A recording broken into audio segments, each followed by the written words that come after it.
Welcome to the Wind Up with Will, everyone. I'm your host, Will, here again with another sports video. And today we're going to be talking about the men's and women's Final Four from last weekend, as well as the WNBA draft and Caitlin Clark. I'm sorry I've been out for a week or so. I've had some allergies and just kind of been busy with some stuff outside of my videos here, so that's been taking my time. I'm sorry, I'm going to move up close to the mic here. Sorry I've not been on here as recently making videos. Hopefully I can get back to making videos, maybe or I guess start, because it's never really been a thing yet, start making videos more regularly, maybe every other day or something. But we're going to start out with the men's Final Four. So, not this past weekend, but the previous weekend, the men's Final Four took place in Phoenix, Arizona, and you had Purdue and NC State on one side of the bracket, and then Alabama, UConn on the other. NC State had this Cinderella run to the Final Four. They had to win 5 games in 5 days just to make the tournament, and they went all the way through the tournament to the Final Four. The first Final Four for NC State since 1983. Quite a run for them. And Purdue, I think it was only like their second or third time ever making the Final Four, and their second time only ever making the national championship game. The previous time, I believe, was 1980. They beat Purdue 63. Purdue beat NC State 63-50. And then on the other side of the bracket, Alabama was making its first ever Final Four appearance, and they lost 86-72 to UConn. I should say UConn won. Alabama didn't lose. UConn won. UConn dominated. UConn dominated this entire tournament. On average, they averaged like 22 points margin of victory in the tournament. It's the most ever in the modern tournament since the field expanded to 64 teams. That's the most ever. Like that is one of the most dominant runs. This is one of the most dominant runs ever. And then that was on Saturday, April 6th, and then Monday, April 8th last week, the day of the eclipse. For some of you in the South and Midwest, you got to experience the eclipse last week. Purdue and UConn played in the national championship. UConn would win 75-60 to get back-to-back titles. First time we've had back-to-back titles since Florida back in, I believe, 06, 07 were the years for Florida.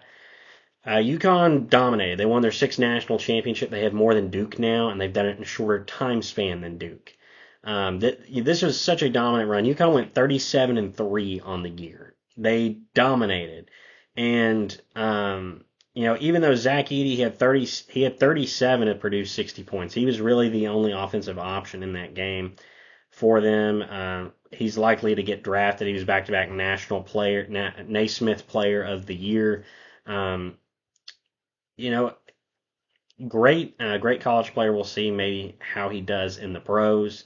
I don't think he'll be as bad as some people make him out to be, but I also don't think he's going to be super great. But you never know. I mean, some players translate well to the NBA and some don't, so we'll see with time. But UConn just capped off an amazing season, back-to-back titles, and they have become the new program in college basketball. They are the top dog. No pun intended. I know their mascot's a husky, but they are the top dog. They are the team in college basketball. They're going to be going for a three-peat next year. I don't think they're going to pull it off, but the fact that I'm even uttering that sentence, it speaks to how dominant this program has become. And Dan Hurley called the shot a few years ago when he said, if you're going to beat us now, because it's coming. And he's right. Like, they were dominant this year. In the last 2 years, UConn is like, I believe, 33 or 34-1. I think 33-1 against non-Big East opponents. That shows you how good the Big East is. They're the only teams that can seem to beat UConn outside of Kansas this year early in the season. Seton Hall beat UConn by 15, and somehow Seton Hall didn't make the tournament. This should show the nation, and anyone who didn't know already, that the Big East is a legit conference. The Big East has 4 of the last 8 national champions. Now, mind you, Villanova won 2 of those, and UConn has won back-to-back now. So, really 2 teams, but the Big Ten hasn't won a national title since the year 2000 with Michigan State. Um, the ACC has had some recent success with Virginia and Duke and North Carolina. NC State made the Final Four this year. The SEC has not had a winner since UK in 2012. Before that, it was Florida in '06 and '07. The somehow the SEC is treated like it's one of the best basketball conferences. I know they have a great fan base in the SEC, and I know that they're the big football school, so they have that big fan base and national draw. But the SEC did not deserve 8 teams in the NCAA tournament. And the fact that so many of them lost in the first or second round, so many of those teams, I think speaks to that the SEC was overrated by the committee. The Big East is extremely underrated. Seton Hall won the NIT tournament, and they beat you. Let me say it again. They beat UConn by 15 points. The team that lost only 3 games all year and was back-to-back national championships, yeah, they lost to Seton Hall by 15 points. That's not to say Seton Hall is better than them. Seton Hall is definitely not better than them. But Seton Hall beat them. I mean, this is the whole argument for why Virginia and Michigan State made the tournament. Well, they had good wins. It's a pretty good win for Seton Hall, don't you think? Um, at the very least, the Big East should have had 4 teams. Seton Hall should have made it. St. John's has an argument. Providence has an argument. Um, the Big East should have had more teams. Definitely, the SEC definitely did not need to have more teams in the tournament than the Big East. Neither did the Mountain West. The Big 12 at least has an argument statistically or by the metrics. The Big 12 was the best conference this year, and for most of the year they had like 5, 6 teams ranked in the top 25. The Big East didn't have teams ranked like that all year. Mostly it was Marquette and Creighton and UConn. But you had moments where Seton Hall and Butler and Providence were on the fringe, or at times I think at one point Seton Hall was ranked. Another point I think Providence was ranked. You know, I just don't see, but why they didn't make the tournament. But or at least there wasn't more consideration. But I think after this win here, the Big East is going to have a lot more respect because they're the only teams that have beaten UConn in the last 2 years, outside of Kansas having that one win. Because UConn is like 33-1 in the last 2 years outside of the Big East. All of their losses have come in the Big East. So I think you got to put a little more respect on the Big East. Whether you like it or not, SEC or ACC, Big 10, Big 12, sorry, Pac 12 fans, the Big East is the basketball conference. At the very least, you have to say that it's on par with the other Power 5 conferences, if not slightly better, outside of maybe the ACC. I really think the Big East and ACC are the 2 best college basketball conferences, at least in the men's side. They've had so many champions over the last few years and have really been the pinnacle of college basketball. I know a lot of people like to talk about the SEC. It has one of the huge fan bases, especially in college sports and especially in college football. But the SEC only has 11 national champions in basketball, and 8 of those are UK. So maybe it's time that we don't overpump or overhype the SEC. Yes, it's still a great conference. Tennessee, great team this past year. They've built themselves into a good program. Auburn has been a great program. UK is perennially a good program. But we need to pump the brakes on acting like it's better than some of the other conferences because it's historically it's not shown that, and it's not shown that by how teams have done recently in the tournament. Where the Big East and ACC do have results with teams winning national championships in recent years. If you want to say the SEC is better than Big Ten, fine. The Big Ten has only the last time they won the national championship was like the year 2000 with Michigan State. The SEC has won several national champions since then. So if you want to say you're better than that, that's fine. You want to say you're better than Pac-12 that doesn't exist anymore, that's fine. Or that you're better than the Big 12 or whatever. But the ACC and Big East are the better basketball conferences. And at the very least, you have to take your hat off to the Big East for what it has done after the split back in the early 2010s where it split into the American and the new Big East. But it deserves more respect for their basketball because they've won 4 of the last 8 national champions. Kind of getting off the high horse there, or the soapbox, I should say. Other news in men's basketball is John Calipari, the head coach of UK, and you probably, unless you live in Iraq, you've already seen this. John Calipari has left UK to go to Arkansas. Um, and I remember seeing the news and reading the notification of John Calipari signs 5 year, and I was like, oh, they're extending him. That's kind of unique. A lot of people wanted him fired like a couple weeks ago. And then I read the rest of the notification. At Arkansas, oh, Arkansas, that's kind of, you didn't see that coming. But, and I, so many UK fans' instant reactions were of upset and this is ridiculous and we don't know what we're doing to our program by doing this. So many fans were mad, and I remember just laughing because I was like, "For you reaped what you have sowed. You have said for years now that UK needs to fire John Calipari. I hear every UK fan saying we got to get rid of John Calipari.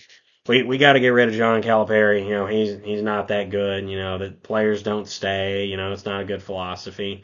And then the next year it's, well, we're going to win the national championship this year. We've got the best freshman class ever coming in. Every one of these guys is an NBA pick. We're going to win it all. Go 40-0. I trust in Cal. And then at the end of the year it's the same thing. We got to fire him. And it's just such that kind of blue tinted glasses that some UK fans look through, or a lot of UK fans look through, that cause this, because the expectation is you win a national championship every year. And when you fall short of that, it's, well, we have to fire the coach. That is such a spoiled mentality to have. Like, Duke doesn't even have that kind of attitude, or UCLA.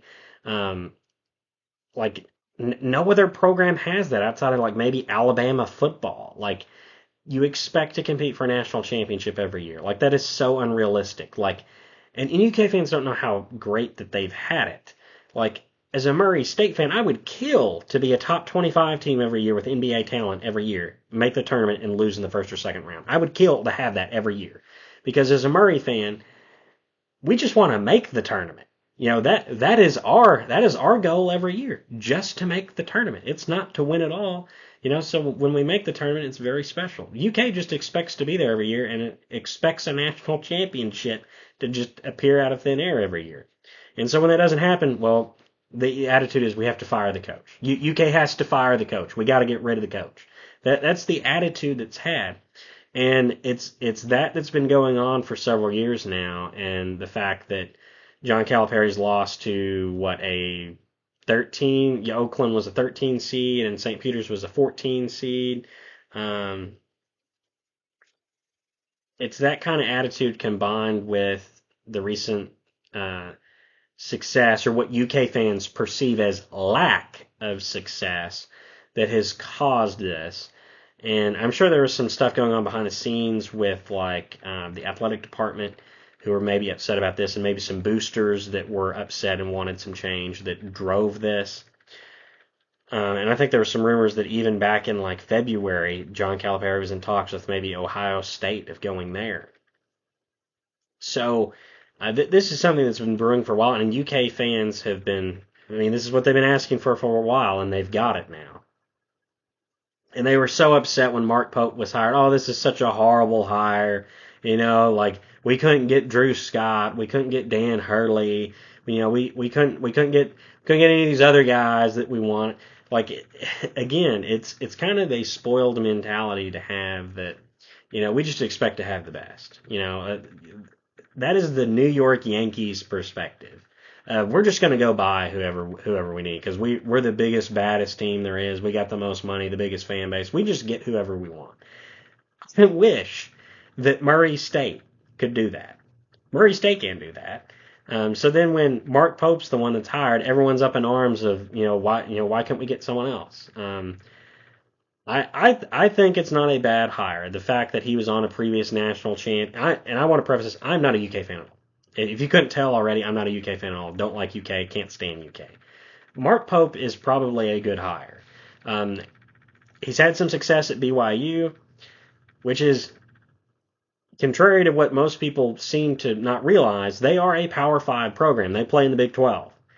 They made the tournament this year. BYU is a decent program, and they're playing in a Power 5 conference. Actually, considering the metrics, they played in the best conference this past year. So he's had success. He's had success there. He was on the national championship team in I think '96 at UK. He played with Reed Shepherd's dad at UK. He's a UK guy. This is a guy that's going to have a change of philosophy. This isn't just a guy that's going to bring in the NBA level talent every year like John Calipari, but build something there that UK fans are actually going to appreciate and like more than what was under John Calipari, because you're going to have players stay multiple years and actually build a winning program. And as someone who doesn't like UK, it's a little sad to see that. But at the same time, it's not happened yet. You got to watch it happen first. We have to see it before it's actually there.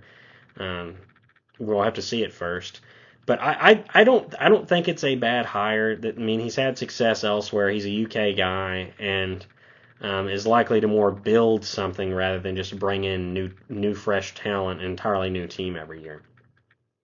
And if you look at the teams that have success in the NCAA tournament, UConn the past 2 years, Purdue, Virginia a few years ago, Baylor, all these programs that get to the finals or win the finals, they have seniors, they have graduate students, they have juniors, they have players that have played college basketball for several years, that have experience and have played it at a high level for a while and played with their teammates for a while. So they have the chemistry, they know how to play the game. They know how to run a system, and they know how to do it well. They're efficient at what they do. Whereas freshman guards that are going, I forget whether the guards or not, freshman star players that are going to go play in the NBA, sure, they have a far higher ceiling, and they're far better athletes and far better players. But that doesn't mean they play better as a team together, and that doesn't mean that you can win a national championship with that every year. Because you have to have the right players to meld together, to run a system, or be efficient, or have the chemistry together to win. And you're not going to do that with all freshmen every year. Just look at a lot of the mid-major programs that lose all their players to the transfer portal nowadays. They have to build a new team some programs have to build an entirely new team every year, and you normally don't have success with that the next year. So put that at a higher level. Sure, you're getting higher talent than UK is getting higher talent coming in, entirely new team every year compared to someone like Murray State, where they're getting NBA level talent. But that doesn't mean they're going to meld together and play as a team well together. Look at UConn. They go out and get specific transfer players in the transfer portal that are third, fourth, fifth year players. They have guys that have been there for several years, and they play well together. They play the system. They've built a winning culture and program, and you don't do that by getting an entirely new team overnight. So I don't think UK is going to be hurting. They're still going to get the NBA talent, but I think Mark Pope is going to build something better there than just bringing new talent every year. So, and I think UK fans are kind of catching on to that, because from some of the stuff I've seen, some UK fans are kind of on board now with him and are like, okay, well, he's a UK guy, and we're going to build something, and we're going to get not just one and done players every year. So I think that UK is going to be fine. Simmer down, UK fans. I think it's just overreaction in John Calipari. But I will say, you got what you wanted. You wanted him fired forever now. So if you're upset if Mark Pope doesn't work out, UK fans, you created this. I'm just saying. Just saying. Moving over to the women's Final Four. If I can get it pulled up here. Women's Final Four did amazing, and it's actually worth pointing out the women's national championship actually had higher ratings than the men's. I think it was 18.7 million people watched the women's championship, while only like 14 million watched the men's. I believe it's the first time this has ever happened, and it's actually the most watched women's sporting event, I think in ESPN history or American history outside of the Olympics. or it's second all time. I guess the Women's World Cup was more one year. Outside of the Olympics, it's the second most watched women's game all time. Um, we'll start with the Final Four. So in the Final Four, I think I maybe touched on this in my last video. It was a little over a week ago. So bear with me if I'm repeating some of myself. Iowa beat UConn in the Final Four 71-69. It was a great game. Back and forth. At one point, it looked like Iowa was going to run away with it. Another point, it looked like UConn's going to run away with it.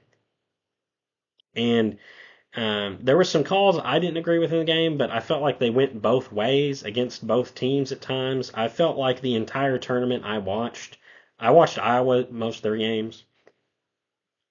I like pulling for Caitlin Clark, like pulling for Iowa. Wanted to see them win it all. I felt like Sydney Alfalter for Iowa, their 5'11 guard. I felt like every time she got the ball, like players would just completely foul the crap out of her, and there would be nothing called. And I felt like that happened several times in the UConn game where she would get either like knocked to the floor, someone would fall on top of her when she's on the floor, someone would bear hug her from behind and it'd be called a jump ball. Like you had calls like that was like this should be a foul. Like so, but then you had things go the other way where there was Caitlin Clark maybe got away with a push up, not push up, push off a couple times, and it didn't get called. So I think there were some bad calls both ways, but this game, a lot of people are going to remember it for how the game ended. Um, UConn was down, I believe, 1 point at the time.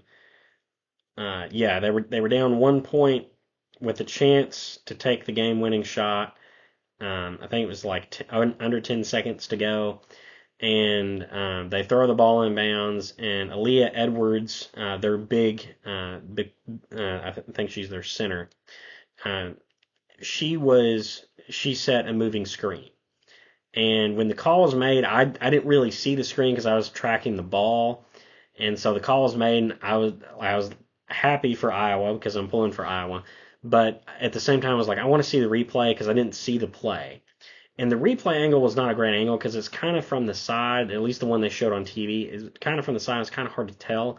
But if you go back and actually watch live, like the actual camera angle from like the live feed, it's a textbook offensive foul. Like she literally slides across and her knee is like sticking out. She's like extending her knee out, and she's kind of throwing herself out there to block Gabby Marshall to set a pick for Paige Beckers to get off a possibly game-winning shot.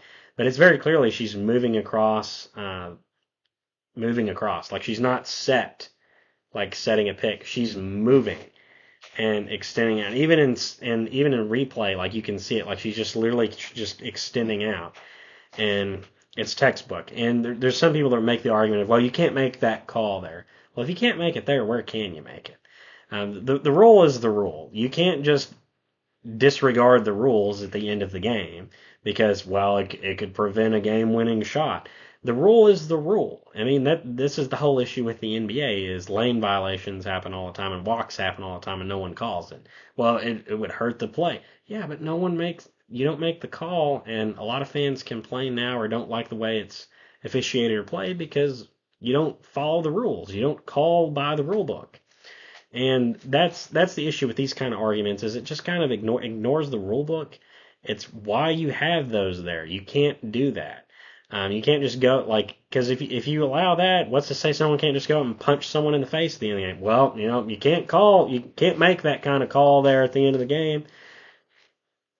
I mean, where do you draw the line at? I mean, this is how this is a 2018 NFC Championship game between the Rams and the Saints turned out. Like it's clearly pass interference by the Rams, just totally tackled a guy before the ball got there. No call, and every fan will tell you that should have been pass interference. But you know why it wasn't called? Because the ref knew that would end the game. That call would decide the game. You can't make that call there. You can't make it. You gotta let them play it out. That was probably what that ref was thinking.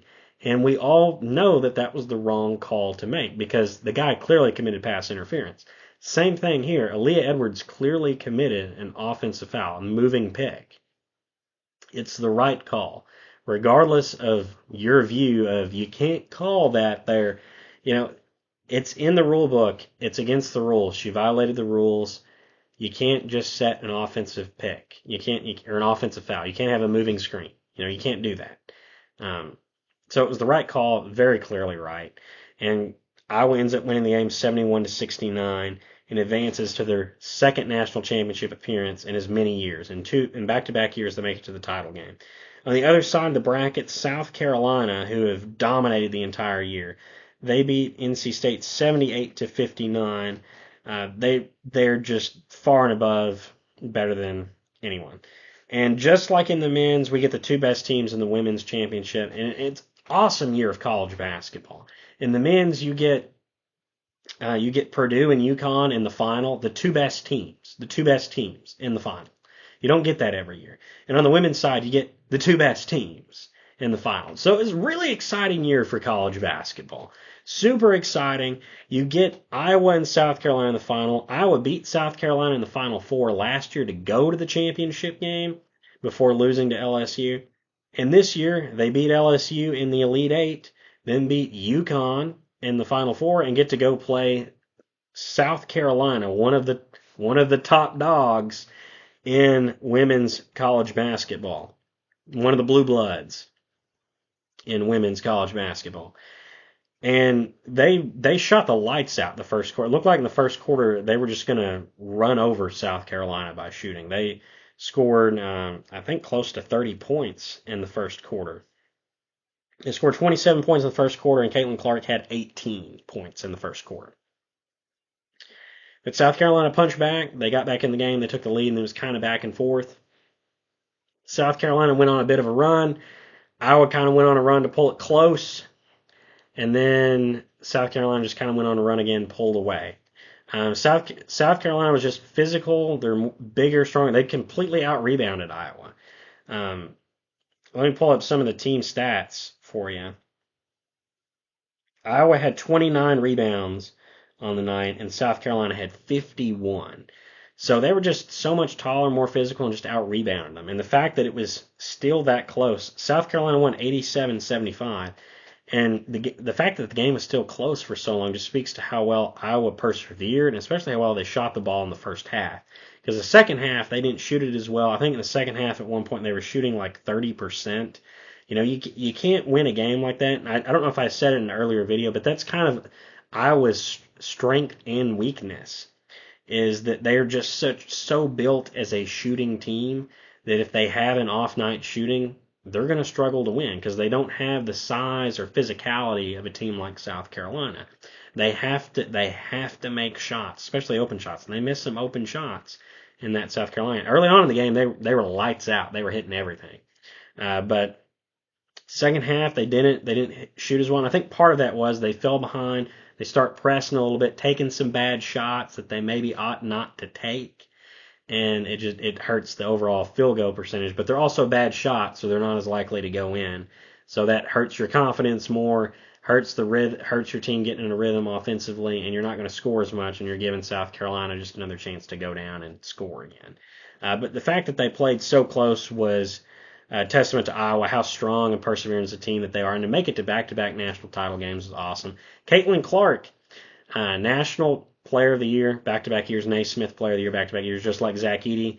And just like in the men's, the back-to-back Naismith Player of the Year lost in the championship. So kind of pretty even parallels between the men's and women's Final Fours, or men's and women's tournaments as a whole this year. But South Carolina went undefeated. They went 38-0 on the year. And this is their third national championship. This really solidifies them as one of the blue bloods in women's college basketball. They're just on top. And Dawn Staley has kind of put herself in a stratosphere that few others can be in. I mean, she was a dominant player at Virginia, winning a National Player of the Year, made it to the WNBA, was an all-star there, won gold for Team USA, I believe. Now a three-time national champion as a coach. She's put herself in a stratosphere few others can be in. Maybe only Pat Summitt is in kind of that category. But it was a great year, and just kind of top it off because this video has been going on a while. going on for a while. The WNBA draft was tonight, a week after the national championship, and would you be shocked if I told you that Caitlin Clark went number one overall to the Indiana Fever? This was something that I think all of us knew for a while was coming, that the Indiana Fever had the number one pick. Caitlin Clark's the biggest name in college basketball, college sports even.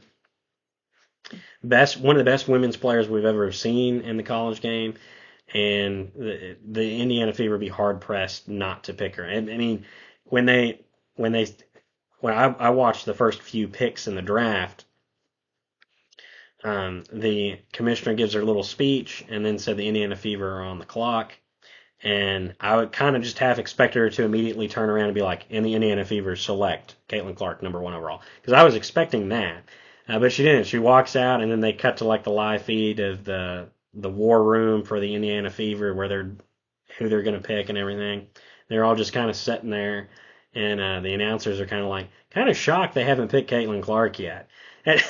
which is true, because we all know it's coming, but I don't know if it's for TV ratings, to give them a second of like the commissioner being like, hey, just take a second to make the pick. Don't make it too soon. We got people tuning in here. I don't know if that's why it wasn't sooner, because everyone knew this was coming. Maybe they just wanted to savor the moment of like, hey, this is a special moment here. We're getting to pick one of the greatest women's players of all time. Let's savor the moment. Maybe that's what was going on, because I just expected the commissioner to immediately turn around and be like, okay, and the Indiana Fever on the clock, and with the number one pick, the Indiana Fever select Caitlin Clark. I thought that's what was going to happen, but they took a minute or so, and then she came back out and made the pick. Happy for Caitlin. The Indiana Fever are going to have some sold out games. I saw where of like their 40 games, like 36 of them are nationally televised games, and they only had one nationally televised game last year. So Caitlin Clark is going to bring in some viewers, I feel like. And I'll go over briefly the rest of the draft if I can. So Caitlin Clark went number one overall. Cameron Brink, one of the other top players in college basketball, 6'4" power forward out of Stanford, went number two overall to the LA Sparks. I think a lot of people had her in their top 4 or 5 picks. Then Camila Cardosa, the 6'7" center on the South Carolina Gamecocks that just won the national championship. She went number 3 to the Chicago Sky. I believe it's Rakia Jackson. I believe that's how you say her name. From Tennessee, she went number 4. Also to the LA Sparks. That was kind of a shock to me. I was expecting the LA Sparks to maybe pick Angel Reese.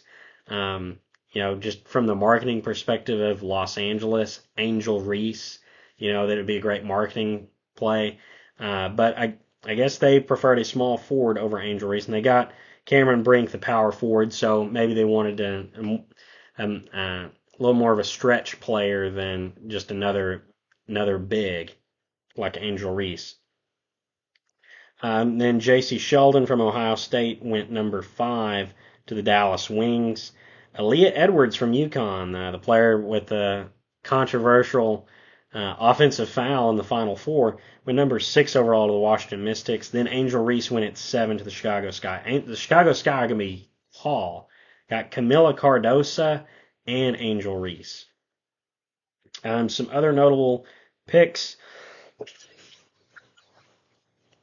Sorry, those allergies they're still trying to hold on. Nika Mule from UConn went with the second pick in the second round to, who picked her? The Seattle Storm picked her. Sorry, I'm not used to the WNBA logos yet.